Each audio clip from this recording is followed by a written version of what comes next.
Welcome in. It's the Second Cut Podcast. I'm Rick Gehman, and this is your mega preview pod for this week's Charles Schwab Challenge. It's storylines. We're putting a bow on the PGA Championship. We've got our best bets. We've got a lot of things.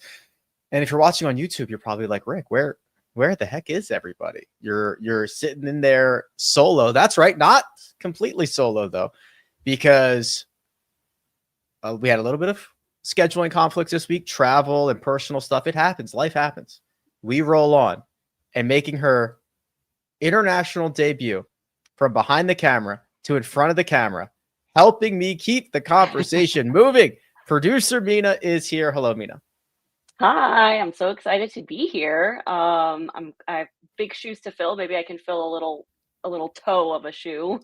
Just a little toe. We'll do just fine. We're not gonna put you in any difficult positions. We're gonna do this together. It's gonna be a lot of fun. Thank you. I appreciate that. We've got a lot of things to get to. First and foremost, Armina is wearing. Can you show that shirt? Can we? I'll try to solo you here. So Oh, sorry. Go ahead. These are the samples of Second Cut merch. That is a Heather tee, the Second Cut logo on the arm. Flip around to the back. It says, "And we're back." We are working on this, but we wanted to make sure we had like the printing and stuff in order. So what's the latest update? You know, what's the merch update? 'Cause it's probably the question that we get the most, and you are 100% in charge of it. Yes. So the latest update is that we've received a couple different variations. I'm going to wash some and see how they hold up, after a couple of launders and see, I just want to make sure everything's good quality and stuff if we're going to sell it. So that's what we're waiting on right now. Okay. And I would love to do, you know what I want? I want like a dad hat, that I wear with an embroidered logo. So I actually have one on the way already. Oh, okay. We've got one on the way, and we'll confirm that it's good stuff before we move on. Also, the stuff that is on Patreon, there is merch on Patreon that's fulfilled through them, right? We don't fulfill any of that. Yes, that's correct. So they have to make 3 consecutive months of payments. And then they're able to get the merch. That's what I gathered from them, but we have no control over that. Yeah, I wish we could do it so that you could get it faster, but that was the quickest path to getting merch into people's hands, and then we'll try to figure out what, like we said, like what this other option is. It's like kind of it's like a lot of logistics to do merch. It is. I mean, with like shipping and stuff, and we have a lot of international listeners. So we have a lot of international listeners. Yeah. So I'm just trying to figure it all out so that it's like fair to everybody, and I want to keep the prices reasonable, obviously. But I also don't want the quality to be bad. So we'll figure it out. Yeah, I don't want to do crappy stuff just to like sell it, but I also don't want to charge an arm. Like, we don't have to make any money off of it. It just is thing that we want to make available. But I agree. I think the quality of it has to be something that like we would actually wear, as opposed to just the lowest form of merch. Yeah, I agree. I mean, this shirt is so comfortable. I'm definitely this is like really, it's like I could even sleep in this, and I'm very picky about what I sleep in. So it is. The other one we got was not so great, but that one is a lot better. Okay. A couple of items before we jump in. We are going to draw the winner of the PGA Championship package. So we have the wheel of names ready. That is the stuff that I picked up at the PGA Championship, which is water bottle, which if this stays here any longer, I'm going to steal it because it looks really good.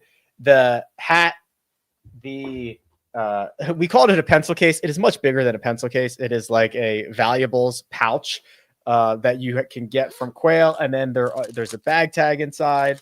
There is a bottle opener inside. I didn't get any shirts or anything because I didn't know what the winner's size was going to be, and that was going to be an issue. So we will draw that later in the show, which gives you probably 10 or 15 more minutes if you want to get in on the Patreon. We continue to do these giveaways. We did a giveaway for the Truist. We've got PGA Championship stuff. Greg ordered 18 dozen Pro V1s with the Second Cut logo on it, so we have those coming as well. So that's the latest. Where are we going next, Mina? Well, I was thinking we would do like a little news roundup. I saw that TGL announced a new franchise, the Motor City Golf Club, and they're going to start playing in 2027, which I thought was interesting. Right. So I find the whole TGL thing to be fascinating, good, bad, or indifferent. So they're expanding their franchise, not for next year, but for the year after. So this is season 3. So I don't know why. I don't know what the logistics are, why this could not start in 2026. It's 7 months away and they play in the same arena all the time. So I don't know what that is in regards to. I also just don't know what TGL is. And I think the second season is going to be pretty important here. I'll admit there were times, like, I'm the prime demographic and I think it's fascinating, but there were definitely times where I was like, okay, we're playing the same holes. It's the same green. I know it rotates. I know it moves, but like, it's basically the same green. I'm getting a little bored. I mean, I know you've made this point before, but it always makes me think of like back, like during the COVID days when we did the video game golf stuff. And I remember in that game, you could create your own golf, all of your own holes and stuff. And we could do the coolest, craziest things, like put it in like a lava or like a pit or stuff like that. And I'm like, why don't they have that kind of stuff? But I mean, people have already mentioned that idea, and I don't think it's being received. They're living between reality and fantasy, which I think they either need to be like all in on fantasy or all in on reality. And it's kind of like a weird thing that they're doing. I also think, and this is probably my hottest take about this whole thing, because they've also, so this news was, they announced it today, but this was rumored because they had trademarked Motor City Golf Club. They also trademarked Texas Golf Club and Chicago Links Golf Club, which indicates that there are more franchises coming. I imagine they will do anything they can to get Jordan Spieth and Scotty Scheffler on the Texas Golf Club. That would be electric. Yeah, I think that would be great for them. Maybe that would get more people interested. I don't know if I'm hearing that much interest right now. So here's what I think will eventually happen. This is the TGL 5-year plan. I am making this up. I'm reading the tea leaves here because what I see are a bunch of investors. This new Motor City Golf Club is owned by the same people that own the Detroit Lions. Okay, we're talking like billionaires here. Yeah. So they're buying these franchises for, rumor has it, I don't know, like $50 or $75 million are what these franchise values are.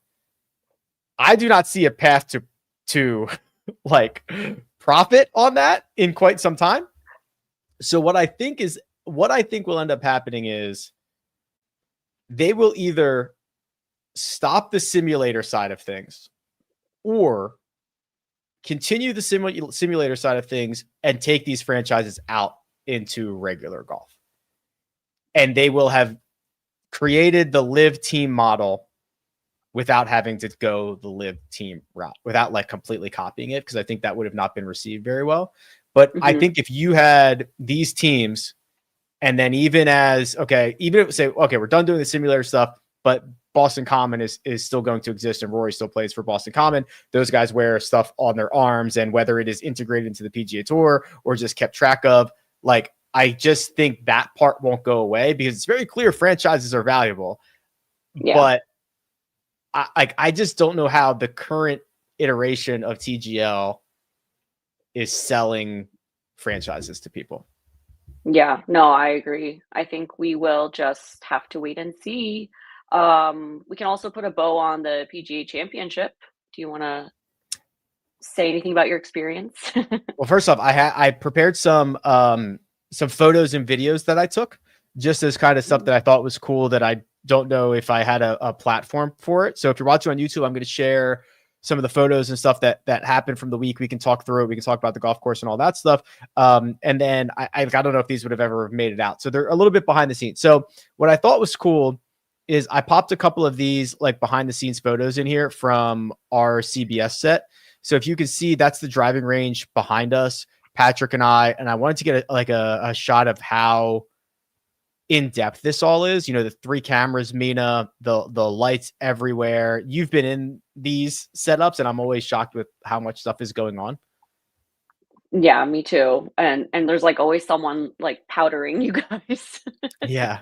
They have little snacks and water for us. They've got the scoring computer. They've got the television, so we can either see the golf or the show that we're on. And that turns into this, right? That's the same, like that's the end product, which is very well polished and looks very good. But it always surprises me to see the backside of it. Yeah, no, it's beautiful. It's always it was so surprisingly bright in there. It's Like, I was so like, bright. I'm always squinting. The lights are on 1 billion lumens. yeah. Well, because they have to like offset the brightness that's behind you. Correct. So it has to be so bright. Yeah, I was like, how are you guys keeping your eyes open? Yeah. And then here is there might be a little bit of sound on this one, so I apologize if it's too loud, but this is so we can also see CBS Sports HQ. So this was Moose and Greg getting ready for a hit as we were watching it ourselves, which I just thought was so funny, these two, and we can hear it's just so funny. But that's our view of the front of it, which I think is interesting.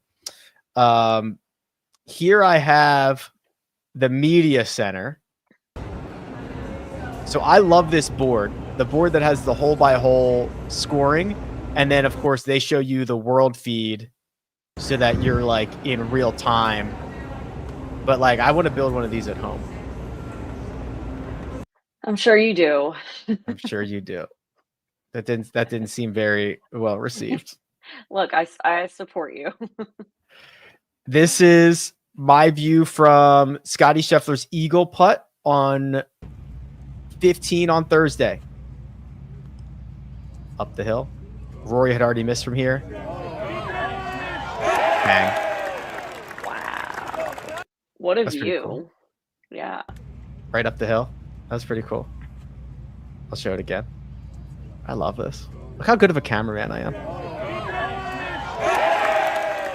And then finally, this is Patrick.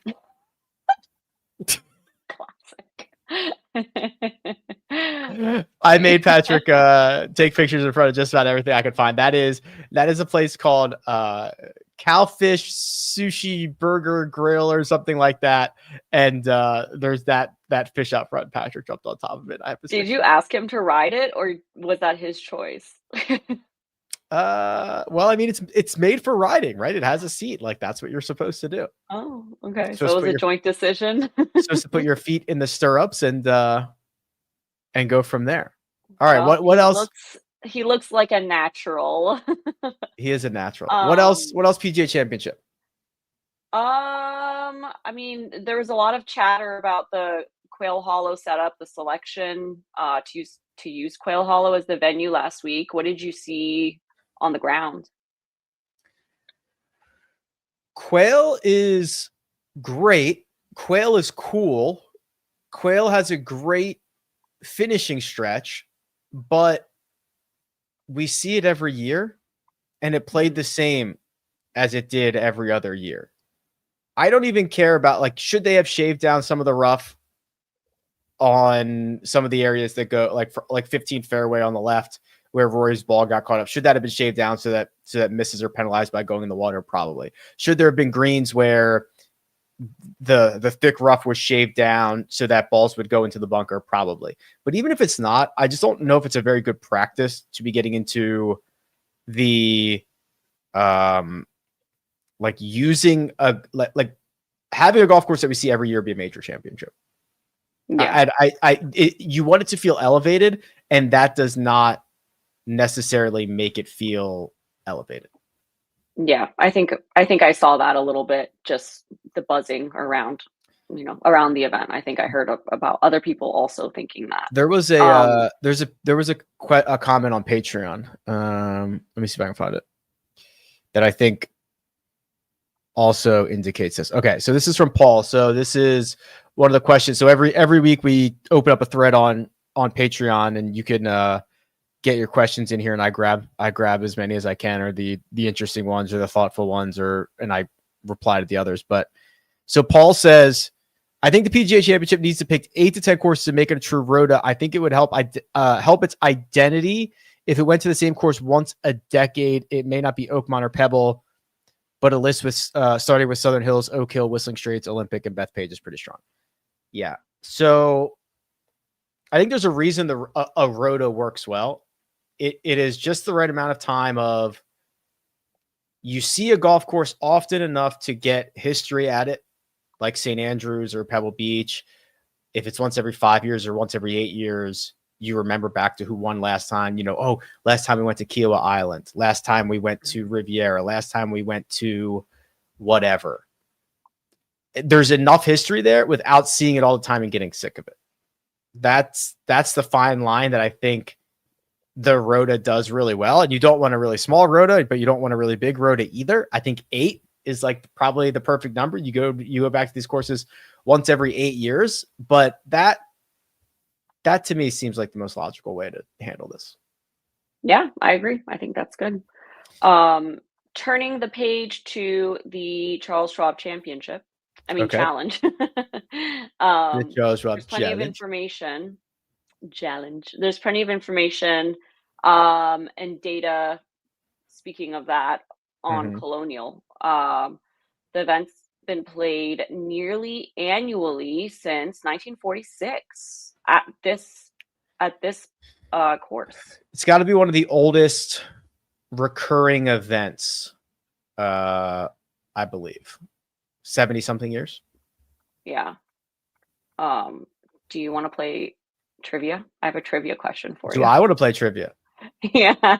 I usually ask the trivia questions, but okay. I know. I thought it would be fun since I don't know a lot of answers to see if you do. Okay, I'm nervous, but okay. Okay, so the course is nicknamed Hogan's Alley because Ben Hogan won here 5 times. There's 11 other golfers who have won this event multiple times. Can you name? We'll do three of them. Name 3 non-Hogan golfers. Yes. Who have won this event multiple times. Yeah, more than once. I know one is Corey Pavin because I saw that he was in the field and I said, why is he in this field? And I saw that he won multiple times and I figured that was probably part of it. Is that right? Yep. Okay. That's one. Good. 2 more.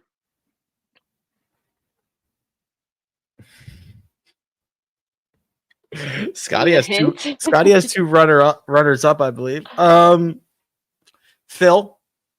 Okay. Yeah. And there's 8 more. You can get 1. I don't think it's Tiger, Kevin. That was my first guess. Or the first thought is. I guess technically there's 9 more. No, it's Tiger. It's not. I think it's I'm confused on these 2. It's the Texas guys. It's either Zach Johnson or Ryan Palmer. It's Zach Johnson. Zach Johnson. Right. Well, is Ryan Palmer one of them as well? No. Okay. Wait, is he? I don't think so. Know. But Zach Johnson is one. Zach Johnson is. Yeah. Okay. All right. Woof. That's hard. Yeah. Okay. Good job. Good trivia.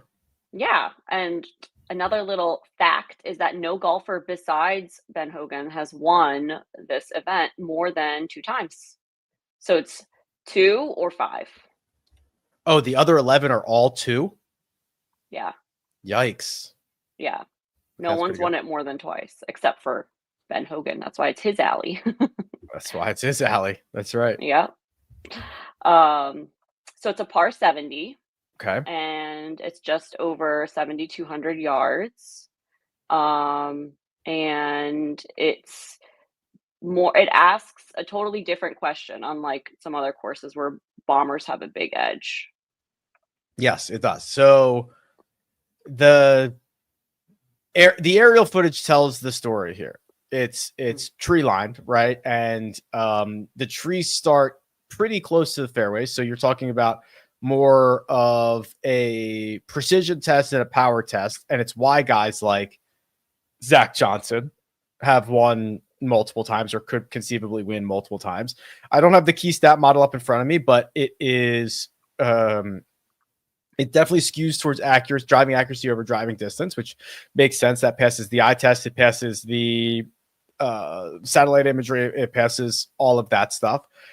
In right after a week that last week, it was a lot of power, it was a lot of club head speed, there's a lot of things like that. So yes, this is a different style of test, and you've got to be pretty sharp around here, indeed. Yeah. We have some questions. I don't know if you want to get to those right now. Sure, whatever you want. You're in charge. I'm just here along for the ride. Okay, so I think we can we'll do like a potting through segment. So Oliver Orr says, "Hey there, fellas," and the producer. It's very sweet. Do you think having real Bermuda rough for the first time in a while will place more importance on keeping the ball in the fairway? So good to have you guys back. We're back, baby. The Bermuda rough thing is interesting because it does not take a lot of Bermuda rough to give these guys fits. Usually, even a few inches of Bermuda is more unpredictable. You get different lies. You are often trying to read how the ball is going to come out of it. Is it going to be a flyer? Is it going to come out dead? That type of stuff. Also, sometimes it drops all the way down to the bottom. Sometimes it goes 2/3 of the way down. Sometimes it's right. So you're doing a lot of that. You're trying to figure out that stuff, which is why a lot of guys from Texas play better here, because they are used to that, or anywhere that there might be similar style of rough, because that is a skill. Assessing a lie is a skill. That's true every week. It's just harder to assess lies on more unpredictable scenarios. So Oliver, I would say there was already an importance on playing out of the fairway because of the overhangs and because of you being behind trees and in trouble. I ran this model on Monday. The missed fairway penalty around here is 10th on tour. So like literally the difference between scoring average of what score do you make when you hit the fairway? What score do you make when you miss the fairway?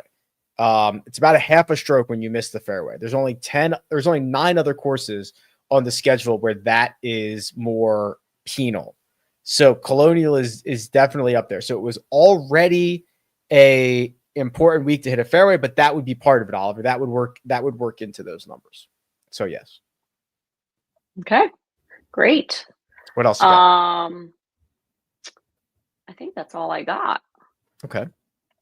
Yeah, because we already did the second one. Yeah. Okay. Great. So the field, I was looking at the field, and it looks like it's really top heavy with Scotty Scheffler leading the way. And he just won the PGA Championship, like we just talked about. But obviously, he would not miss an opportunity to play in Texas, which is his home state.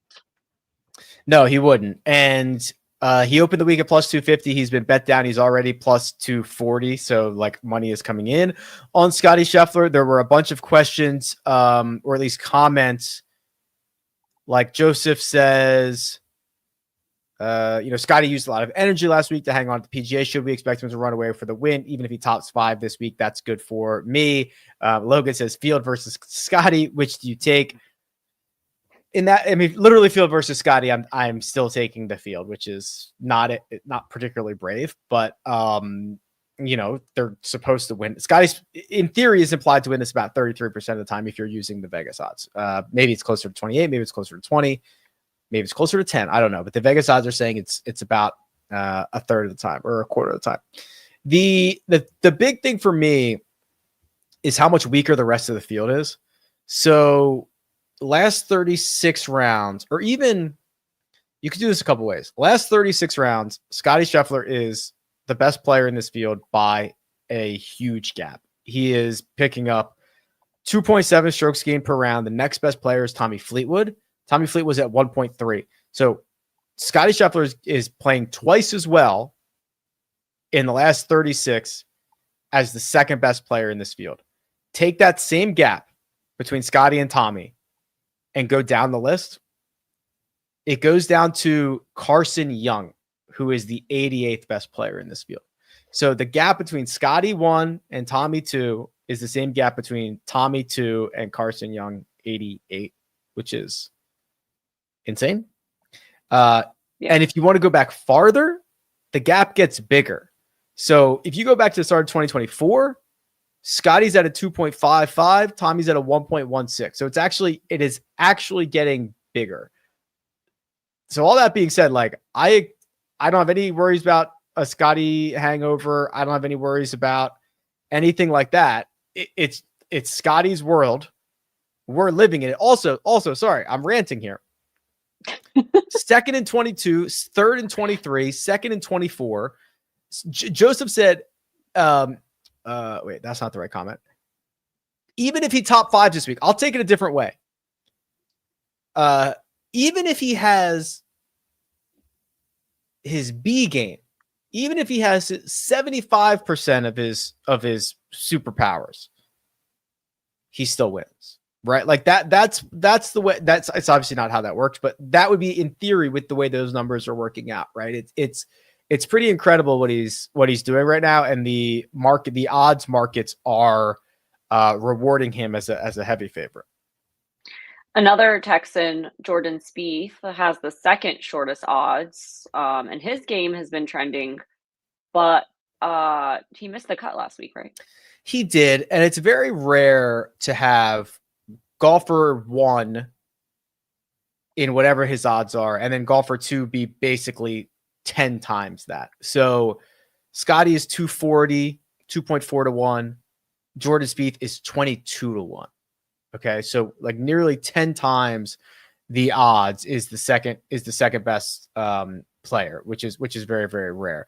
I don't usually punish guys for missing the cut at the PGA or at any major championship. He missed the cut on the number, actually gained strokes for the week. He played really, really well on Friday. He gained across the board. His ball striking numbers on Friday at Quail were awesome. Picked up like 4.5 strokes to the field in total. And I've been quite bullish on Jordan this year in general. That's his first missed cut since Genesis.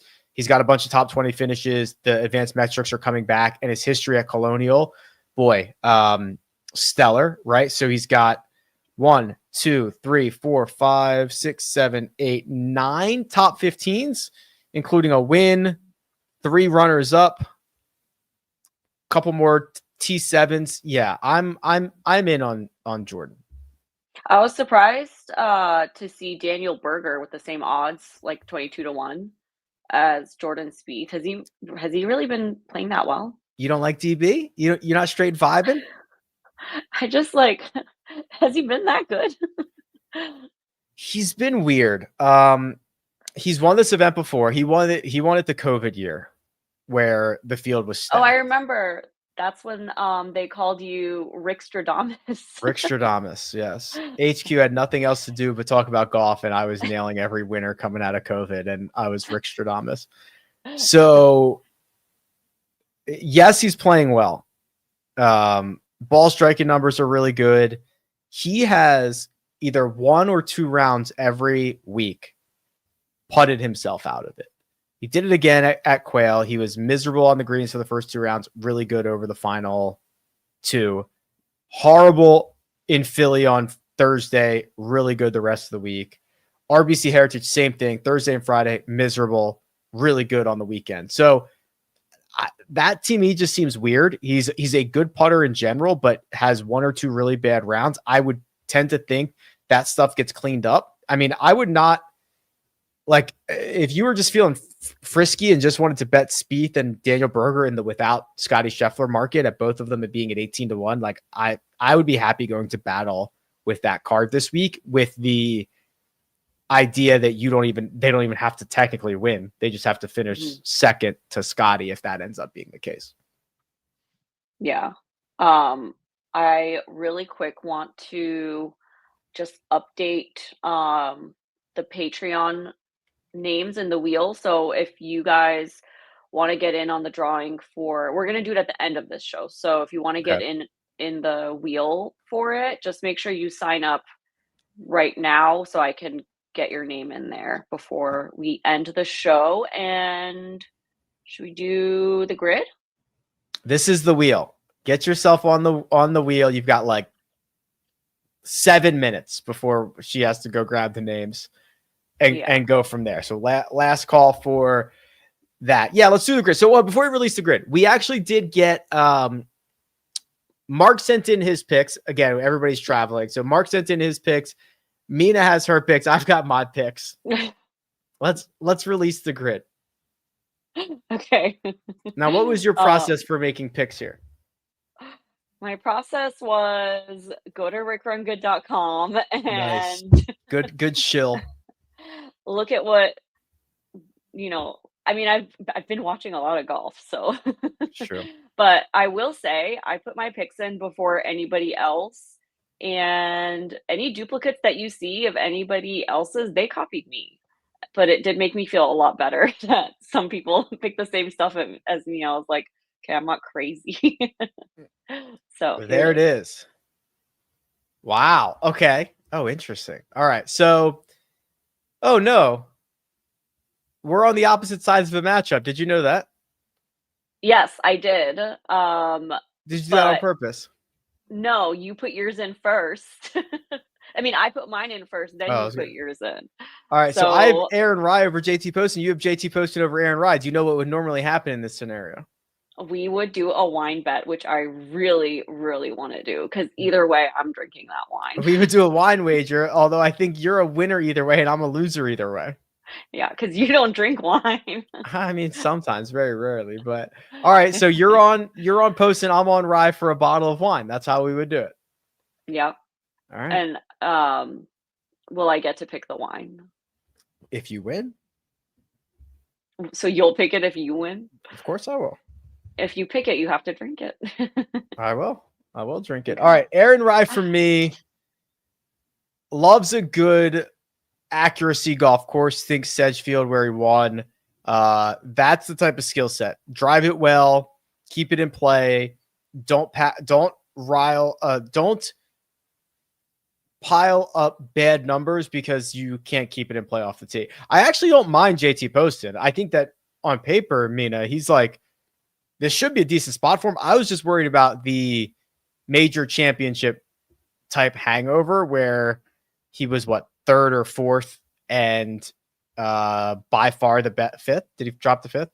By far the best major championship finish of his career. I was just a little bit worried that was going to lead to a touch of a hangover. Maybe, or he rides that high and it boosts his confidence, and all of a sudden he doesn't have to win. He just has to do better than Aaron Rye. Sure. Okay. Mark said, and he probably said it like this: I'll take Tom Hoge over Akshay Bhatia. It's plus 115. You know, I love seeing a plus number next to a name, and I keep a list of all the certified flushers on my phone, and Tom Hoge is one certified flusher. Probably something like that. I can't believe he called in. Yeah. Just like him. But he took Tom Hoge over Akshay. Finishing positions. Oh, this is a tough test for you, Armina. Who did you pick? I picked Ricky Castillo. Nice. Well done. Yeah, I think his game's been trending, and I think this could be a good course for him. And I mean, yeah, for me, he just popped up, so I don't know if he's been, it doesn't look like he's been on anybody's radar. So yeah, I think he could pop off here. T38 in Punta Cana, T18 at Zurich, T5 at the Byron Nelson, T37 at the Myrtle Beach. It's the best stretch of his young career. He's only missed 3 cuts this year, which for a guy who worked his way up through the Korn Ferry is pretty darn good. Top 40 for Mina at plus 140. I also have a top 40. It's Joe Highsmith. It's plus 150. He won earlier this year, went through that first-time winner's slump.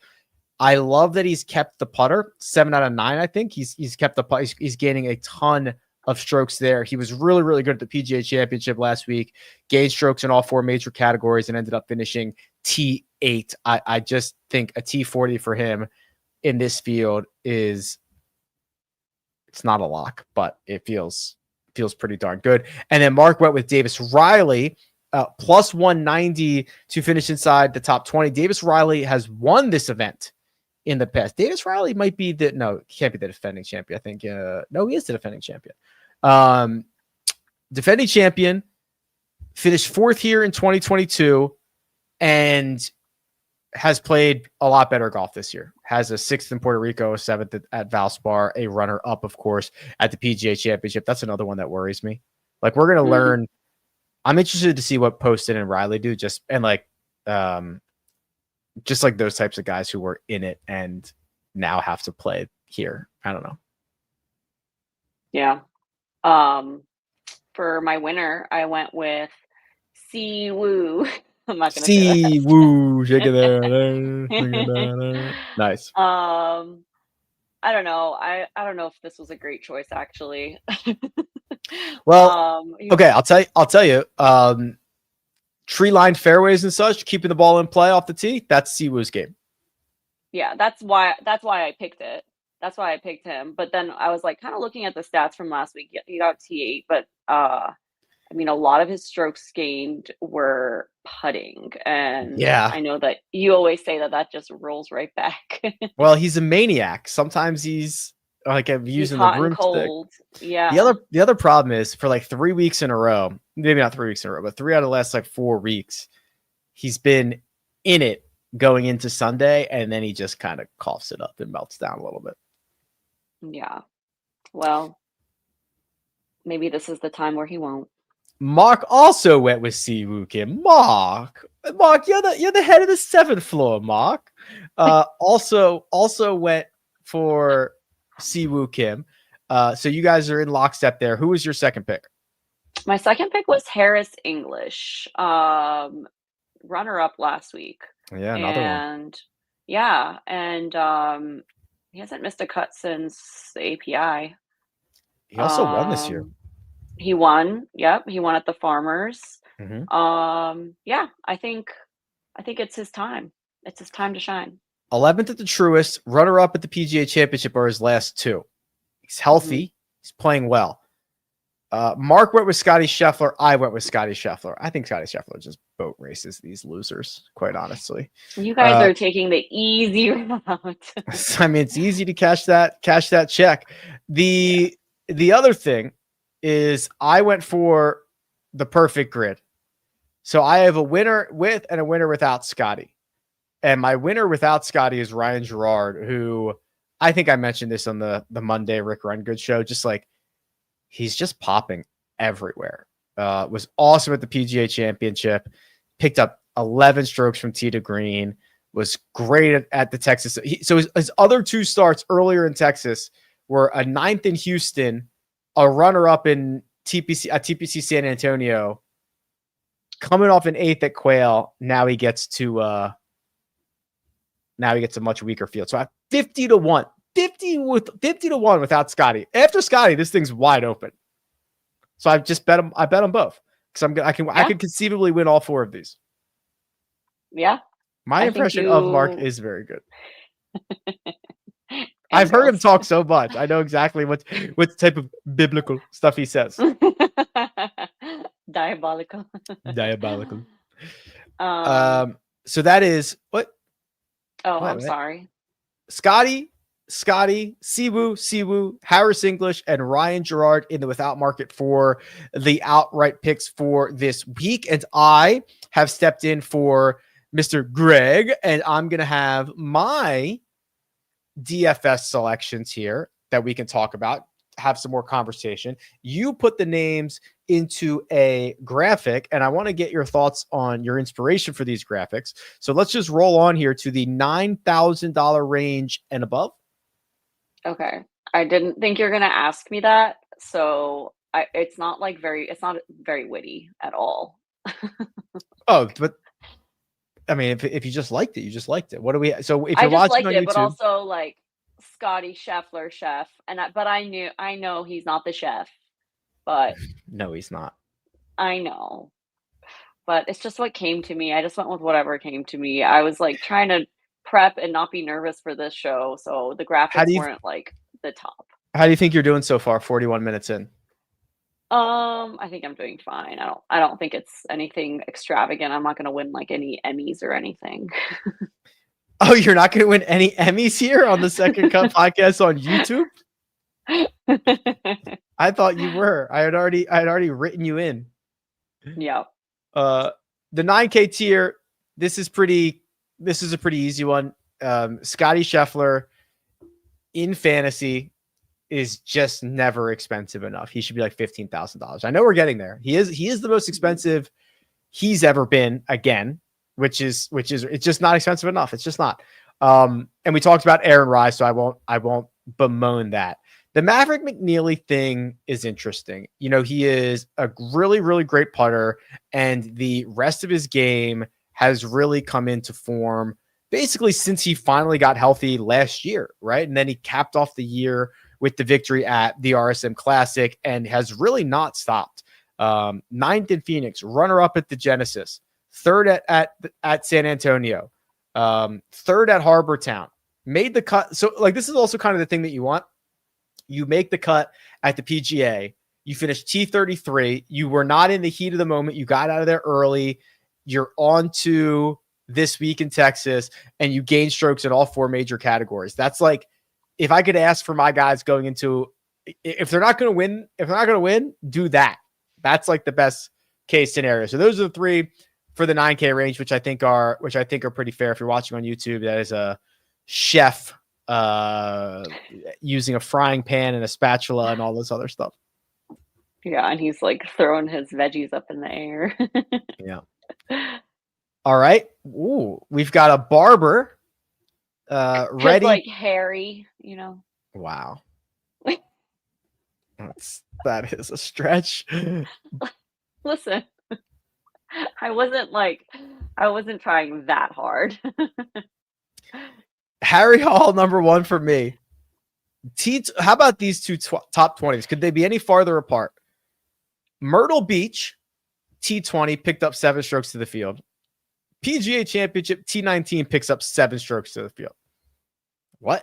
How is that possible in this world? He's now picked up at least 4.5 strokes to the field in 5 of his last 6. The only time he did it was in Punta Cana. He hasn't missed a cut since the Players Championship.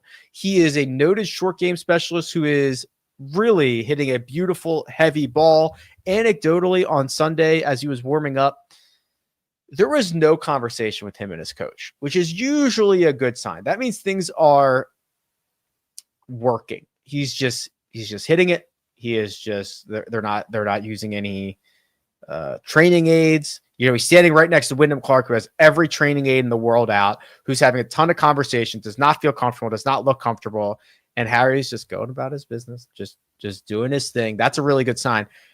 Ben Griffin's the other one here. Ben won the Zurich Classic with Andrew Novak. He's going to win by himself soon. It might be here, or he might finish second to Scotty. Awesome at the PGA Championship again. T8, gained in all 4 categories, having the best year of his life, playing a lot of good golf. This is a really strong spot for Harry in the 8K range. All right. Well, you heard it here first. He's going to win. What do we have for the 7s? 7K range. Taylor Moore. Oh, boy. So this is a Taylor Swift graphic here. So yeah. Taylor Moore, Taylor Swift. Got it. Yeah. Taylor Moore, who I am long on his talent, has had a rough couple of years. 2025 has been much better, has already 2 top 10 finishes, missed 3 cuts in a row from Valspar to Byron Nelson, but since then, kind of similar to what Harry Hall did. A top 25 finish, a T25 at Myrtle Beach, and then a 19th at the PGA. And the PGA numbers were splendid. 8 strokes from tee to green. I have always been impressed with this kid. I always like the way he goes about his business. I think he's a true professional. He's 31. I guess I shouldn't call him a kid, but I like the way he goes about it. He has not had success here. He's missed 3 cuts, but he is a Texas guy. I'm thinking this is a good buy low spot at 7,500. We talked a lot about Ryan Gerard. I love Ryan Gerard. I don't need to continue to speak about that. The other one is Ryo Hisatsune, who outside the missed cut at Byron Nelson has had a bunch of really strong finishes, 4 top 20s. 2 of them were top 5s. He does a lot of weird stuff like hold water in his mouth when he hits his putts, but it's working because his putts he's putting beautifully and the rest of his game is rounding into form as well. Have you tried holding water in your mouth while you putt? I have not. Wait, does he really do that? I don't think I've ever. I think it should be illegal, honestly. Why? How does it help him? He's using it as like a level. Oh. Put the water in your mouth and stand by your ball. Okay, so I should try it. Because how is that different than like, is he allowed to have a glass of water on his head? That would probably not be allowed. Where do we draw the line? Yeah. But interesting. If the water goes up against the left side of your mouth, or I don't know, but it is a very interesting concept. That is interesting. We should try it. Yeah. 6K. Roll on. Campbell Soup. Got it. Ricky Castillo, Blades Brown, Brian Campbell. We talked about Castillo. I agree with Armina's points. I mentioned his results. He's been good. He's cheap. Blades Brown is like 16 years old. Maybe he's 17 years old. But he nearly won a Korn Ferry Tour event a couple of weeks ago. He is 17. That is crazy. Nearly won a Korn Ferry Tour event a couple of weeks ago. Made the cut in his last PGA Tour event. He is, I think, $6,500 on DraftKings. He's a star, or he's going to be a star. He's incredible. He's like a junior in high school or something outrageous. I don't know what he is, but it's like, it's crazy. He's great. And then Brian Campbell, we talk about this a lot, and I think we have a pretty good beat on Brian Campbell. Short golf courses, or at least golf courses that demand accuracy, is Brian Campbell. Brian Campbell's the shortest hitter on the PGA Tour. I hit it further than Brian Campbell does. He does everything else better than I do, which he better because he hits it very, very short, like 278.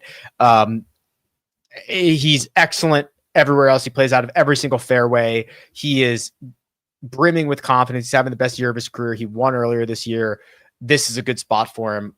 I know the penalty for missing the fairway is like a half a stroke. I'm not stupid. I like Brian Campbell here in this spot. I like Campbell Soup. Campbell Soup, where their headquarters is? Ohio? No. Where? I think they're in like Trenton, Camden. They're in Camden, New Jersey.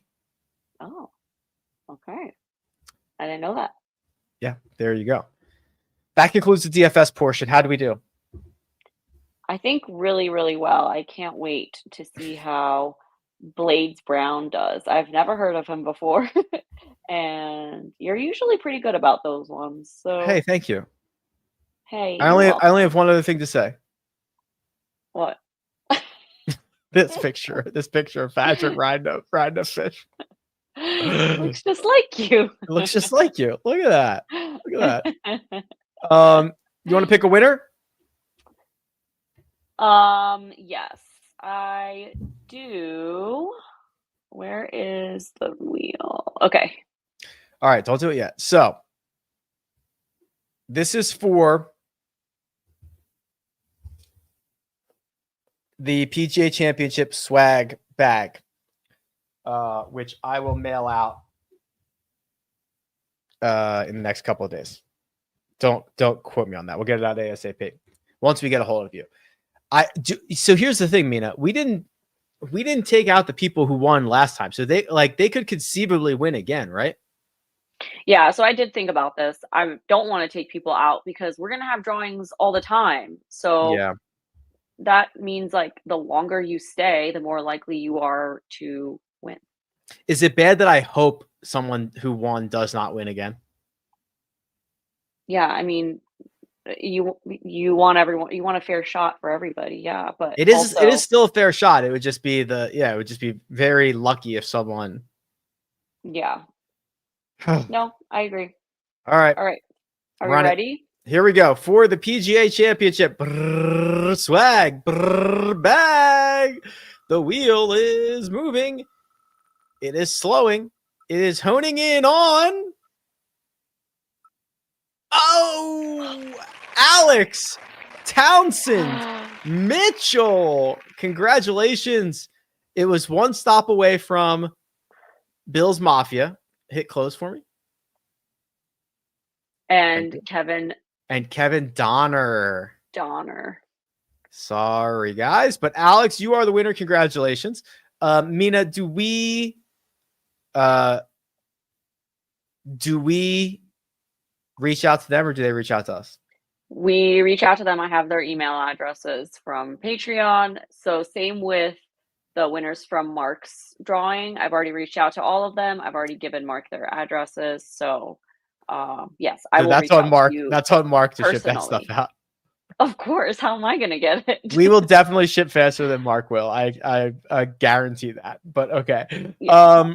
All right. So Alex, we will get in touch with you. Mina will be sending you a note here shortly. We'll get your address and we'll send that stuff out. Thank you very much. The Patreon link is in the description if you want to continue to support the show. We have a lot of really interesting things coming up and some ideas. Mina, any final thoughts before we get out of town?